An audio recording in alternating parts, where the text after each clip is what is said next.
Hello, my name is Joshua Horden, and this documentary is a behind the scenes look at the ever expanding clothing industry. I will be looking at individual sellers that make a sizable profit from selling either used clothes from charity shops or high-end brands.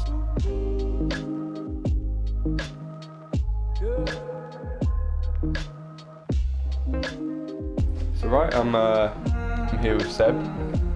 Just here today to see how you make your money in the clothing industry, what you do to sort of get by.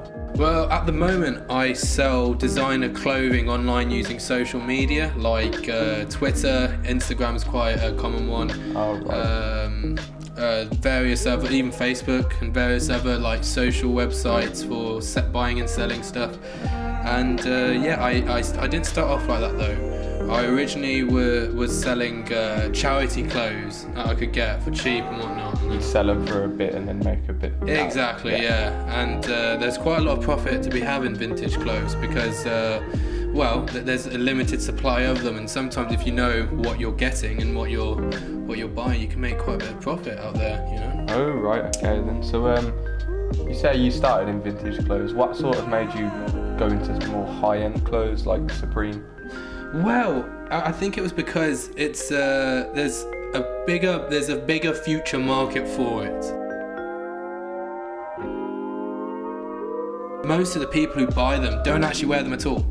They actually keep them and they probably sell them a few years because at the end of the day they only make a limited supply of these clothings. It's not an ongoing process. It stops after a while. So what I do is I order in a big batch of these clothing, quite as much as I can get, and then I obviously sell it off.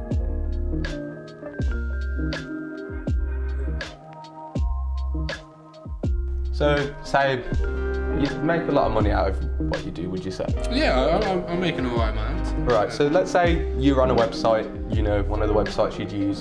You see a t-shirt on there, it's about £80. How much do you reckon you could make, you know, in return for it? It really does depend on the item of clothing. Trainers, you know, now trainers is you can make quite a lot of money on trainers, especially if the condition is good, because with footwear it's very hard to maintain that quality, that you know, fresh out of the box standard of quality over years, especially if it's vintage clothing. So luckily there are people out there that just keep them or just don't wear them and just forget about them, and then one day they're having a yard sale and you're lucky enough to get a really good buy. But you really do have to be lucky with trainers because, like I said, it's really hard to maintain the vintage. Most people tend to wear them, but if they are in pristine condition, you could make a great sum of money if they're in perfect condition.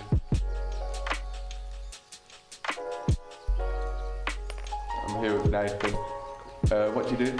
I'll buy clothes real cheap and I'll sell them on Depop. Oh, right. So how did you actually get into it? I don't know, I just saw there was a bit of a profit to be made in getting second-hand clothes from the charity shop and that. So I just tried it, see if anyone would buy it. I've got a few decent profit. All charity shops, you can get some absolute steals from the charity shops.